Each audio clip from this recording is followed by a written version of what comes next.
Next sum देख लीजिए, 3/2 1/3, 3/2 1/3। अभी ये क्या है, ये हमारे पास जो है ये मिक्स फ्रैक्शन है। मिक्स फ्रैक्शन की पहचान क्या होती है? मिक्स फ्रैक्शन में एक तो आपके पास होल नंबर भी होगा और फ्रैक्शन भी होगा, उसे कहेंगे हम मिक्स फ्रैक्शन। अभी इस मिक्स फ्रैक्शन को हम इम्प्रॉपर फ्रैक्शन में कन्वर्ट करेंगे, उस इम्प्रॉपर फ्रैक्शन का रेसिप्रोकल लेंगे और फिर इसके साथ, इस होल नंबर के साथ मल्टीप्लाई करेंगे और जो आंसर आएगा वही इसका आंसर होगा। तो पहले तो 2 1/3 का हम इम्प्रॉपर फ्रैक्शन निकालेंगे। 2 1/3 का इम्प्रॉपर फ्रैक्शन, मिक्स फ्रैक्शन का इम्प्रॉपर फ्रैक्शन में कन्वर्ट करते वक्त मैंने क्या बताया है कि आपके फ्रैक्शन का मिक्स फ्रैक्शन में ये क्या होता है, ये होल नंबर होता है। ये क्या होता है? ये होल नंबर होता है और ये जो है ये फ्रैक्शन होता है। ये जो है ये फ्रैक्शन होता है।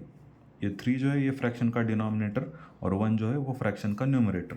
सो 2 1/3 का अभी हम, ये मिक्स फ्रैक्शन है, इसका हम इम्प्रॉपर फ्रैक्शन में कन्वर्जन कैसे करते हैं ये आप देख लीजिए। फ्रैक्शन का डिनोमिनेटर, फ्रैक्शन के डिनोमिनेटर में क्या है? 3 into whole number plus fraction का numerator upon denominator as it is. So 3 2 ज़ा 6 प्लस 1/3, 6 प्लस 1/3। सो 6 प्लस 1 क्या आता है हमारे पास? 7/3। सो इस 2 1/3 जो मिक्स फ्रैक्शन था इसका इम्प्रॉपर फ्रैक्शन में कन्वर्ट करके क्या आया हमारे पास? 7/3।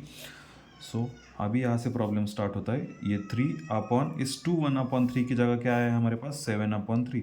सो अभी यहाँ से हमारा प्रॉब्लम स्टार्ट होता है कि 3/7/3 का हमें डिवीजन करना है। 3 और 7/3 का हमें डिवीजन करना है। तो फिर इसके नेक्स्ट प्रोसेस क्या है? इसका नेक्स्ट प्रोसेस क्या होगा हमारे पास? 7/3 का पहले तो हम रेसिप्रोकल निकालेंगे। 7/3 का रेसिप्रोकल क्या आता है?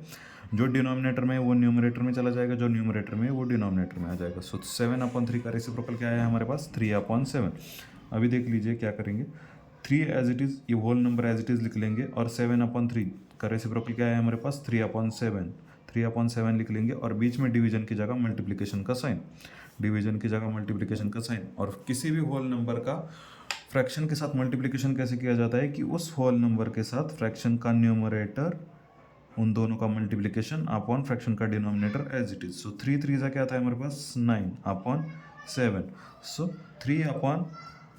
3/7/3 का आंसर क्या है हमारे पास? 9/7। यानी कि ये 7/3 इम्प्रॉपर फ्रैक्शन किसका है? 3/2 7/3 मिक्स फ्रैक्शन किसका है? 2 1/3 का। मतलब 3/2 1/3 का आंसर हमारे पास क्या है? 9/7। अभी सेकंड सम देख लेते हैं और जो कि लास्ट रहेगा 5/3 4/7 का देख लीजिए। 5/3 4/7।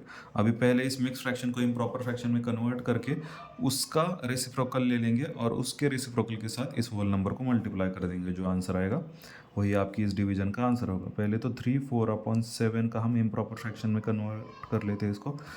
सो फ्रैक्शन के डिनोमिनेटर के साथ होल नंबर का मल्टीप्लिकेशन प्लस फ्रैक्शन का numerator upon denominator as it is. So 7 3 ज़ा क्या आता है हमारे पास? 21 प्लस 4/7। 21 प्लस 4 क्या आता है हमारे पास? 25/7। मतलब इस मिक्स फ्रैक्शन का इम्प्रॉपर फ्रैक्शन हमारे पास क्या है? 25/7। अभी देख लीजिए, ये 5 एज इट इज, डिवीजन का साइन एज इट इज, और 3 4/7 का इम्प्रॉपर फ्रैक्शन क्या है हमारे पास? 25/7। अभी इसका नेक्स्ट स्टेप क्या होगा? इस 25/7 का हम रेसिप्रोकल निकालेंगे। 25/7 का रेसिप्रोकल क्या आएगा हमारे पास? जो डिनोमिनेटर में है वो न्यूमरेटर में चला जाएगा, जो न्यूमरेटर में है वो डिनोमिनेटर में आ जाएगा। सो 25/7 का रेसिप्रोकल क्या आएगा? 7/25। अभी देख लीजिए यहाँ पर 5 एज इट इज, 25/7 का रेसिप्रोकल क्या है? 7/25 और बीच में मल्टीप्लिकेशन का साइन। और किसी भी होल नंबर को फ्रैक्शन के साथ मल्टीप्लाई कैसे किया जाता है? उस होल नंबर के साथ फ्रैक्शन का न्यूमरेटर अपॉन फ्रैक्शन का denominator as it is. 5 into 7/25। देख लीजिए यहाँ पर क्या होगा? 5 और 25, 5 1 ज़ा 5, 5 5 ज़ा 25। यहाँ पर क्या बचा? 1 इंटू का साइन एज इट इज 7/5। सो 1 7 ज़ा या फिर 7 1 ज़ा 7/5 एज इट इज। मतलब इसका आंसर क्या है हमारे पास? 7/5। देख लीजिए फिर से क्या है 5/3 4/7 ये मिक्स फ्रैक्शन था, इसका हमने इम्प्रॉपर फ्रैक्शन में कन्वर्ट किया। इसको इम्प्रॉपर फ्रैक्शन में कन्वर्ट करने के बाद इन दोनों का डिवीजन करेंगे। अब इन दोनों का डिवीजन मतलब 5 और 25/7 का डिवीजन करेंगे। पर इस डिवीजन के लिए हमें क्या करना पड़ेगा, इस 25/7 जो कि फ्रैक्शन है इसका हमें रेसिप्रोकल निकालना पड़ेगा। इसका रेसिप्रोकल क्या है हमारे पास 7/25। फिर इस 5 को लिख लेंगे एज इट इज। इस 25/7 का रेसिप्रोकल क्या है 7/25 और बीच में डिवीजन की जगह मल्टीप्लिकेशन का साइन और फिर होल नंबर का फ्रैक्शन के साथ मल्टीप्लिकेशन कैसे किया जाता है, उस होल नंबर को फ्रैक्शन के न्यूमरेटर के साथ मल्टीप्लाई कर देंगे अपॉन फ्रैक्शन का डिनोमिनेटर। फिर 5 × 7/25 5 1 ज़ा 5 5 5 ज़ा 25। सो न्यूमरेटर में क्या बच गया 7 और 1 का मल्टीप्लिकेशन और डिनोमिनेटर में क्या बचा 5 7 1 ज़ा 7/5। ये हो गया हमारा डिवीजन।